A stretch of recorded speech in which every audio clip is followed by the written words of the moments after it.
Կարիերա ստեղծելը սա կնոջ ներքին պահանջն է, ցանկությունն է, թե էլի հասարակությունից եկած, պարտադրված ինչ-որ մի երևույթ է,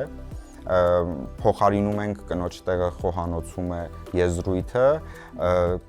այսօր 21-րդ դարում ամեն ինչ պետք է հասցնի կինը եզրույթով։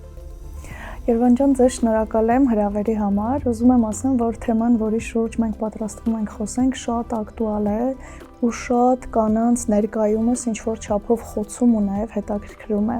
Ձեր հարցին, թե իրականում սա կնոջ ընտրությունն է, թե ամեն դեպքում այստեղ կա նաև հասարակական պարտադրանք ու ակնկալիք,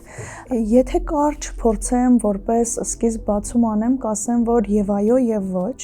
մենք ունենք իրավիճակ, որ կարծես թե հասարակության մեջ ընդունված է ներկայումս ամեն դեպքում, որ կինը պետք է աշխատի եւ կնոջ ինքնաիրացումը կարևոր հատված է կազմում իր անձնական աճի, զարգացման ու կյանքի, բայց այստեղ կարևոր է դիտարկենք, որ շատ նորմալ է, երբ որ կինը չուզի աշխատի եւ կյանքի այս փուլում ընտրի զբաղվելու այլ բաներով, էական չէ ունի երեխաներ, չունի, ընտանիք ունի, թե ոչ,